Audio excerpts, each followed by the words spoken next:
안녕하세요. 법학 박사 법무사 전문위원 겸임교수 김철중입니다.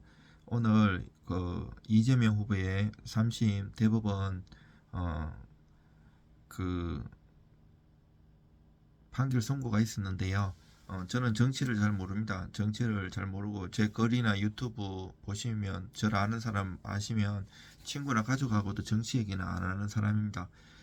정치를 떠나서 국민들이 많이 저한테 물어봅니다. 이제 형법, 형사소송법을 로 서울시립대학에서 법학 박사학위를 받았습니다. 일반 대학원에서. 그래서 이제 저도 이제 정치를 떠나서 학문적으로 관심이 많은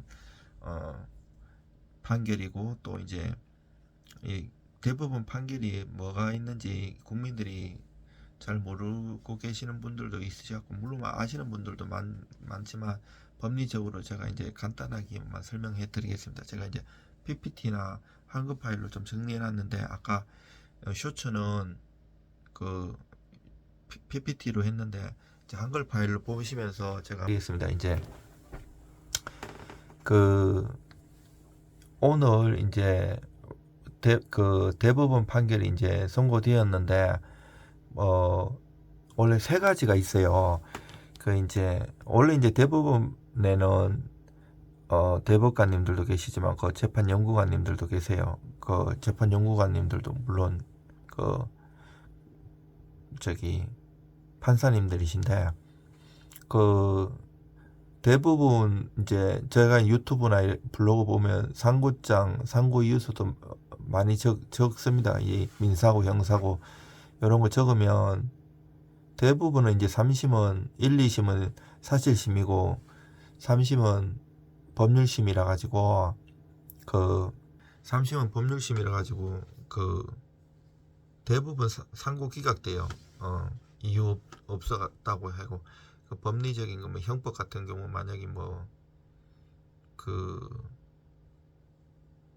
양형이 너무 무겁다, 형량이 하면 그런 거는 거의 잘 안 받아줘요. 물론 대법원 판례가 2010년도에 판례가 있기는 있는데, 법에 민사고, 형사고 상고할 수 있는 것이 딱 정해져 있어요. 헌법 위반, 판례 변경 쭉 있는데, 이 상고 기각 대부분이에요. 상고 기각하면 확정이 돼요. 형법 같은 경우도 바로 확정이 되고요. 원래 이제 기간을 끌기 위해서 구속되든 구속 안 되든 오래 끌기도 하는데요. 송달을 잘 안 받는다든지, 이렇게 재판이 1심 확정되면 바로 감방 가야 된다든지, 아니면 여러 가지 문제로 항소 2심하고 3심 상고하고 이렇게 기간을 끄는 경우도 있는데, 대부분 상고 기각하고요. 옛날에는 시간이 엄청 오래 걸렸어요. 왜냐하면 사건인도 많은데 인력이 부족하잖아요, 판사님들. 그래서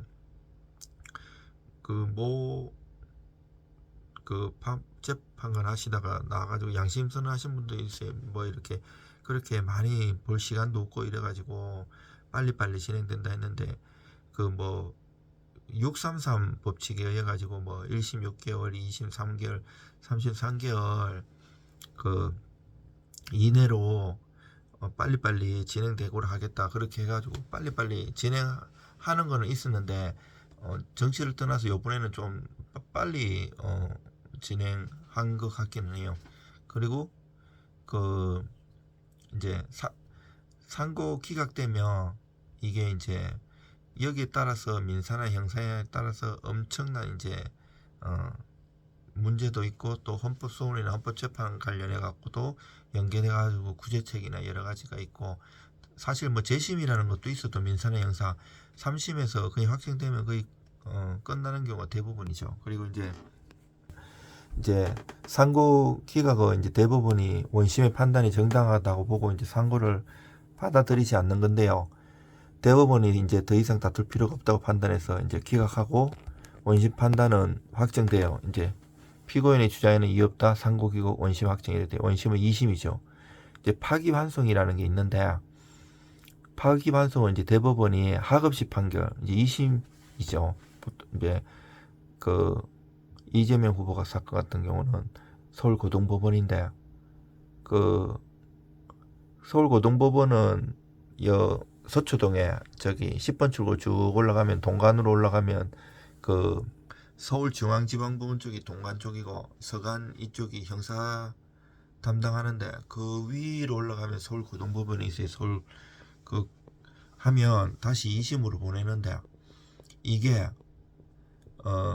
옛날에 핑퐁 사건이 한두 개 있었는데 만약에 이 검사 같은 경우는 이제 검사 등을 재원칙에 의해 갖고 쫙 상명하복식인 거 많은데 판사님은 법과 양심에 헌법에 보면 법과 양심에 따라서 재판을 하라고 했거든요. 그래서 이 양심이라는 것도 자기 뭐 주관이냐 내심이냐 외심이냐 종교적이냐 이런 걸 떠나서 보편적이며 통상적인 양심이라고 해요.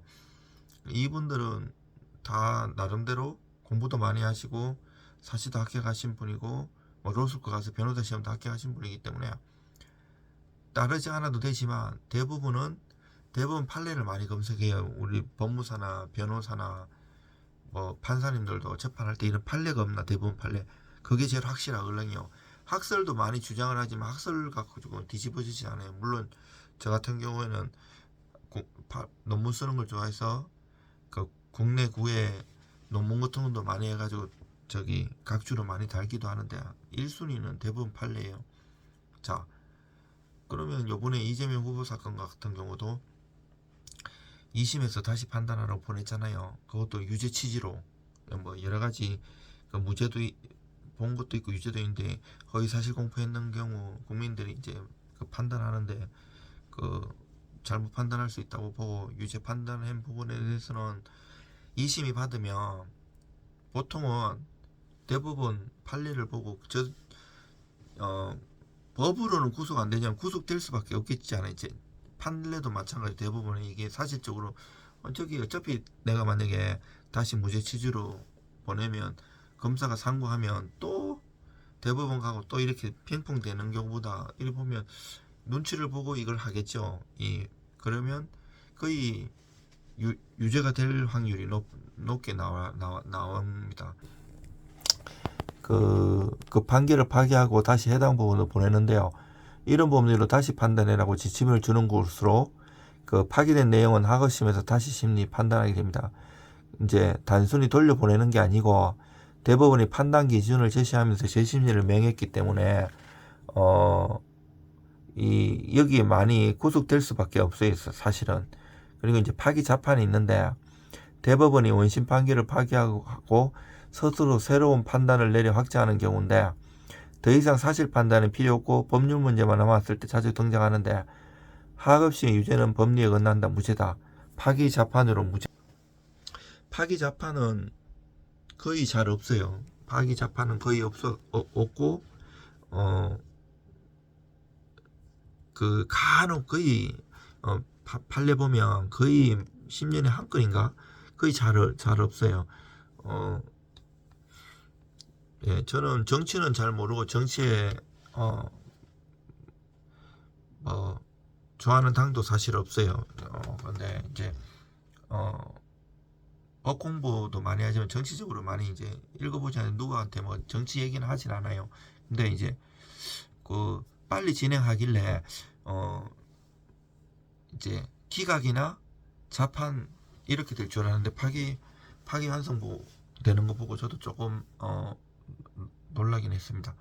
이제 유죄 취지로 파기 환송했는데 2심 법리가 잘못해석했다고 하고 이제 이 발언은 유권자 판단에 중대한 영향을 줄 수 있는 의사실 공표를 볼 여지가 있다고 판단해서 서울고등법원으로 돌려보냈는데요. 다시 심리하는 취지죠. 이제 2심 무죄였는데 1심에서는 유죄였고 대법원이 이를 깨고 유죄 가능성을 열어두고 다시 판단하는 건데 이제 상고 기각은 원심 판결을 인정하고 원심 확정하는 거고 파기 환송은 하급심 판단 깨고 다시 판단하게 하는 거고 원심 법원 재심리하라는 거고요. 파기 자판은 대법원이 직접 판단해서 결론 내는 거고 대법원에서 확정되는 거예요. 이재명 후보 사건은 이제 파기 환송 중에서 유죄 취지 파기 환송이라는 점에서 이제 앞으로의 재판 결과가 정치적인 법적 파장을 크게 미칠 것으로 보입니다. 그 영상이 유익했다면 좋아요와 구독 부탁드리고요. 제가 영상을 이게 지금 228번째 영상인데 10,000개가 넘는데 구독자가 아직 만 명 조금 넘습니다. 그리고 제가 PPT로도 좀 정리해 봤는데 다시 한번 복습하자면 대법원 판결 쉽게 이해하려면 상고기각, 파기환송, 파기자판이 있는데 상고기각이라는 것은 대법원이 원심 판결을 그대로 인정하고 상고를 기각하는 것이고 특별한 이제 법리 오해나 사실 오인이 없다고 판단할 경우 원심 판결을 확정하는 거고요. 파기환송이라는 것은 대법원이 하급심 판결의 오류를 지적하고 다시 심리하라고 돌려보내는 것이고요. 법리적 기준을 제시하는데 원심 법원이 그에 따라 재판하고 사실 판단 필요성이 있을 때 다시 판단 요구합니다. 파기재판이라는 것은 대법원이 원심을 파기하고 스스로 판단하여 확정하는 경우고요. 사실관계 다툼이 없고 법률 문제만 있을 때 대법원이 직접 결론을 내는 거고요. 이제 정리하자면 상고기간은 원심 유지, 판결 확정, 파기환송은 대법원이 지침 제시하고 원심 법원 재심리, 파기재판은 대법원이 직접 판단하여 결론을 내리는 친구나 가족한테도 정치 얘기를 안 하기 때문에 여기서도 정치 얘기는 하지 않겠습니다. 좋아하는 당이 없다는 얘기는 사실이고요. 이제 중도인데 일반적인 정치에서 말하는 중도가 아니고 그냥 제가 스스로 먹고 살기 바쁘서 이렇게 가족, 저는 이제 처자식 건사하기도 힘든 사람이라서 정치에는 진짜 관심이 없지만 좀 우리나라가 좋은 지도자가 나타나서 서민들 잘 살았으면 좋겠습니다. 여러분들 힘내시고요. 건강하세요.